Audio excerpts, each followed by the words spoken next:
सवाल ये है कि जब इतना ज्यादा पैसा हम म्यूचुअल फंड्स के अंदर डाल रहे हैं, म्यूचुअल फंड्स के थ्रू मार्केट के अंदर ही डाल रहे हैं, महीना दर महीना ऑल टाइम हाई एसआईपी के नंबर्स जा रहे हैं, प्लस उसके अलावा लमसम 15-20 हजार करोड़ जा रहा है, सो जाहिर है तो इतना पैसा डालने के बावजूद, हमेशा हर महीने ऑल टाइम हिट करने के बावजूद भी मार्केट 10% कैसे गिरा पड़ा है, इतना वॉलेटाइल हुआ पड़ा है, मार्केट ऊपर क्यों नहीं जा रहा है, ऐसा कहना है हमारे व्यूअर्स का। कि आप तो कहते हैं कि लगातार एसआईपी के नंबर ऑल टाइम हाई जा रहे हैं, फिर मार्केट क्यों 10% नीचे घुसा हुआ है? इस वीडियो के अंदर यही हम समझेंगे। तो देखिए, जो स्टॉक मार्केट है, चाहे किसी भी देश का स्टॉक मार्केट हो, वो काम करता है डिमांड एंड सप्लाई के ऊपर। अगर डिमांड ज्यादा होती है, सप्लाई कम होता है, तो वो ऊपर भागती है। अगर डिमांड कम होता है, सप्लाई ज्यादा होती है, तो वो नीचे भागती है। स्टॉक मार्केट क्या, किसी भी चीज का प्राइस इसी चीज के ऊपर डिपेंड करता है। अगर दुनिया में कोई इकलौती ही चीज होगी तो वो सबसे ज्यादा महंगी होगी, और दुनिया में अनलिमिटेड कोई चीज होगी तो उसका प्राइस फिर वही है, बहुत कम होगा उसका प्राइस।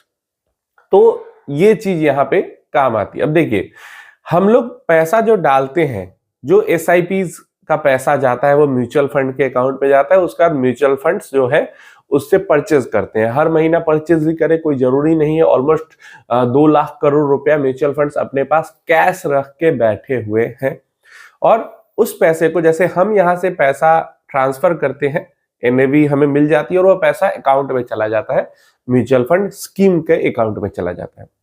और फिर वहां से फंड मैनेजर को जब मन करता है, जब उसका मन होता है, जो स्टॉक में अपॉर्चुनिटी दिखती है, जैसे भी जो दिखती है वैसे वो इन्वेस्ट करता है, और हर महीने कुछ ना कुछ इन्वेस्ट करता ही करता है।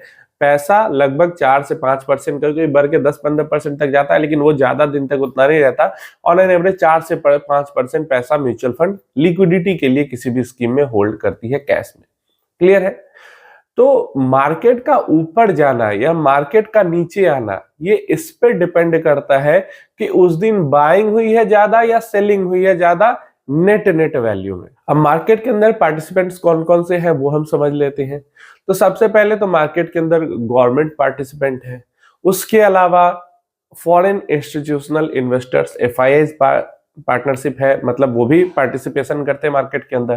देन हमारे पास एचएनआईज आ जाते हैं, हाई नेटवर्थ इन्वेस्टर आ जाते हैं। उसके बाद हमारे पास नॉर्मल रिटेल इन्वेस्टर आ जाते हैं, जो कि डायरेक्टली इन्वेस्ट करते हैं स्टॉक्स के अंदर। इसके अलावा हमारे आपके जैसे लोग आ जाते हैं जो कि म्यूचुअल फंड्स के थ्रू स्टॉक मार्केट में इन्वेस्ट करते हैं। इसके अलावा इंश्योरेंस एंड पेंशन चलाने वाली कंपनीज स्कीम्स आ जाती है, वो भी पैसा डालती है। तो मेनली एक जो कंपनी होती है उसी का म्यूचुअल फंड भी होता है, उसी का इंश्योरेंस कंपनी भी होता है, उसी का पेंशन स्कीम भी होता है। तो लेकिन सब अलग अलग पैसा डालते हैं। तो यहाँ पे समझने की चीज ये है, इसको आसान भाषा में समझने के लिए इतने सारे पार्टिसिपेंट्स को हम साइड करते हैं और 2 पार्टिसिपेंट को रखते हैं। एफआईआईज मतलब बाहर के निवेशक, और सीधा समझो डीआईआईज मतलब देश के अंदर के निवेशक, डोमेस्टिक इन्वेस्टर हो गए। क्लियर है? तो ये दोनों सिंगल डे में बाइंग कर रहे हैं या सेलिंग कर रहे हैं, इस पे मार्केट का ऊपर नीचे जाना डिपेंड करता है। अब दोनों खरीदेंगे, एफआईआईज भी थोड़ा बहुत ही खरीद रहे हैं, लेकिन नेट में थोड़ा बहुत भी परचेजिंग हुई है एफआईआईज की, प्लस डीआईआईज ने भी परचेज किया। तो क्योंकि दोनों खरीद रहे हैं, तो दोनों के खरीदने से मतलब दोनों मांग कर रहे हैं, इसलिए जो इंडेक्स है वो ऊपर जाता है, स्टॉक प्राइसेस है वो ऊपर जाती है। क्यों? क्योंकि दोनों खरीद रहे हैं, मांग रहे हैं। क्लियर है? डिमांड बढ़ी क्योंकि बाहरी निवेशक भी खरीद रहे हैं, अंदरूनी निवेशक भी खरीद रहे हैं। दूसरा सिनेरियो आता है कि बाहरी या अंदरूनी दोनों में से कोई एक खरीद रहा है और एक बेच रहा है। क्लियर है? तो ऐसे में ज्यादा अगर सेलिंग होती है तो क्या हुआ, मतलब ज्यादा लिक्विडिटी हम दे रहे हैं स्टॉक्स की, मांग नहीं रहे हैं, हम बेच रहे हैं ज्यादा। तो ऐसे में जो प्राइसेस हैं उसके अंदर वॉलिटिलिटी बढ़ती है, जो प्राइसेस है वो नीचे आती है, तो इंडेक्स भी नीचे आता है। ठीक है? और एक खरीद रहा है दूसरा बेच रहा है, एक खरीद रहा है दूसरा बेच रहा है, कभी एफआईआई बेच रहा है, कभी डीआईआई बेच रहा है, तो दूसरा खरीद रहा है। तो ऐसे में प्राइस ऊपर नीचे फ्लक्चुएट होती है। और अभी का जो सिचुएशन हमें देखने को मिलता है वो वही देखने को मिल रहा है कि DIIs FIs दोनों में से कोई खरीद रहा है, कोई बेच रहा है। DIIs काफी मेहनत कर रहे हैं, काफी वो खरीद रहे हैं, अब्सॉर्ब करने की कोशिश कर रहे हैं, इसीलिए जो प्राइसेस हैं, जो इंडेक्स है, वो सिर्फ 10% गिरा है। नहीं तो जिस तरीके की सेलिंग FIs ने की है, ऐसा उन्होंने हिस्ट्री में कभी नहीं किया। इससे आधे से भी कम सेलिंग में जो कोविड में मार्केट है वो 25% गिर गया था, 30% गिर गया था, और उससे पहले की तो बात ही छोड़ दो। तो अभी जो इतना सेलिंग करने के बाद भी मार्केट सिर्फ 10% पे रुका हुआ है, इसका रीजन यही है कि जो डोमेस्टिक अंदरूनी निवेशक हैं वो खरीद रहे हैं उनकी सेलिंग को। क्लियर है? अब इसके बाद तीसरा सिनेरियो आता है जहां पे FIIs भी बेचेंगे और DIIs भी बेचेंगे। ये बहुत रेयर केस में होता है, कोई ब्लैक स्वॉन टाइप इवेंट होता है, जैसे कोरोना आ गया था तो स्टार्टिंग में सब लोग, जैसे ऐसा कोई इवेंट आ गया कि सब लोग ही डर गए कि अब होगा ही क्या, तो ऐसे में सब लोग बेचना शुरू करते हैं। या फिर अब FII तो बेच रहे हैं, अब आप जैसे जो निवेशक है वो पैनिक करके सेलिंग करने लगे कि हमें भाई पैसा दे दो, हमें पैसा दे दो, क्योंकि मार्केट गिर रही थी तो हमें लगा कि भाई पैसा खत्म हो जाएगा, तो हम लोग डर के पैसा निकालने लगे, जैसा कि पास्ट में पहले होता था। 2020 के बाद ये ट्रेंड खत्म हुआ, लेकिन पहले ये होता था।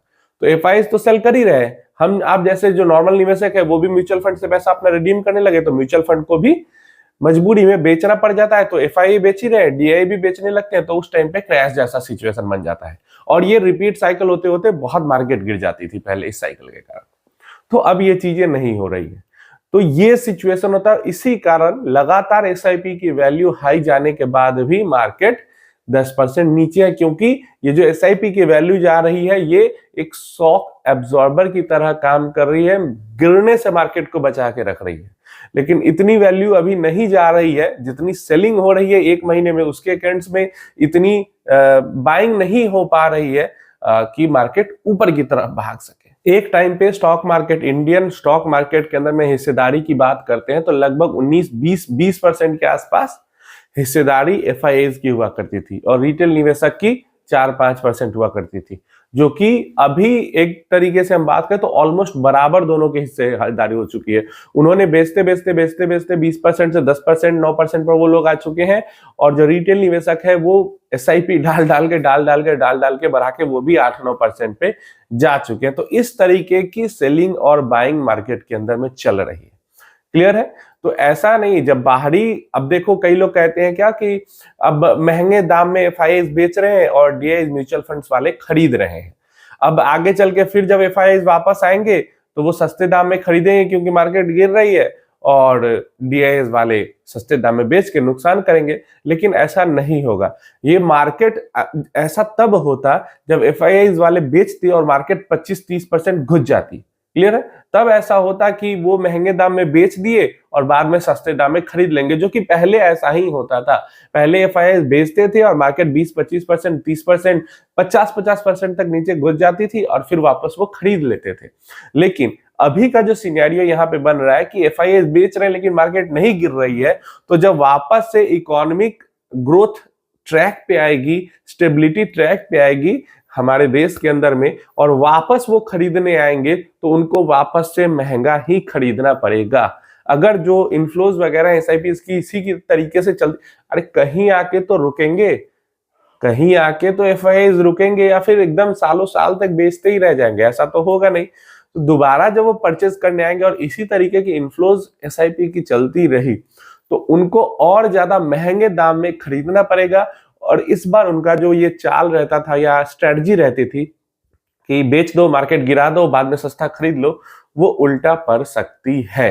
लेकिन पड़ेगी ही ऐसा नहीं कहा जा सकता, क्योंकि जो मेजॉरिटी में रिटेलर्स का सेंटिमेंट है, कब तक वो बर्दाश्त कर पाएंगे इस चीज को, वो कहना बहुत मुश्किल है। क्योंकि कमेंट बॉक्स जब मैं देखता हूं तो मुझे ऐसा दिखता है कि मान लो 100 लोग कमेंट कर रहे हैं तो उसमें 50 से 60 लोग ऑलरेडी पैनिक मोड में आ चुके हैं, रिटर्न नहीं मिल रहा, रिटर्न नहीं मिलेगा तो यहाँ इन्वेस्ट करके क्या करेंगे, यहाँ तो रिटर्न मिलना चाहिए, 6 महीने से इन्वेस्टेड हूँ, साल भर से इन्वेस्टेड हूँ, 3 महीने से इन्वेस्टेड हूँ, पैसा बन ही नहीं रहा है, एग्जिट कर दूंगा, यहाँ से निकल जाते हैं, वहां FD में इन्वेस्ट कर देते हैं। ऐसे बहुत कमेंट्स आ रहे हैं। तो बहुत सारे लोग ऑलरेडी अपना पेशेंस लूज कर चुके हैं। तो अगर मेजॉरिटी में सेंटिमेंट खराब हुआ और उन्होंने इन्वेस्टमेंट करना बंद किया या वापस पैसा खींचना शुरू किया, तो फिर मार्केट में क्रैश जैसी सिचुएशन बनेगी और फिर मार्केट और ज्यादा गिरेगा। और उस टाइम पे जो एफआईआईज की स्ट्रेटजी है वो काम कर जाएगी। अगर मान लो यहां से 20% 30% घुस जाता है मार्केट, तो फिर एफआईआईज की स्ट्रेटजी काम कर जाएगी, वो महंगे पे बेच के सस्ते में वापस खरीदेंगे। लेकिन अगर जो भरोसा है बना रहा मार्केट के अंदर में, जो मेजॉरिटी में रिटेलर्स है उनका सेंटिमेंट खराब नहीं हुआ, वो इन्वेस्ट करते रहे या कम से कम इन्वेस्टेड रहे पेशेंस के साथ गिरावट के टाइम में, तो यहाँ पे दिक्कत वैसी नहीं होगी। आप अपनी राय इसके बारे में जरूर देना कि आपका पेशेंस है बरकरार या आपका भी पेशेंस टूट रहा है।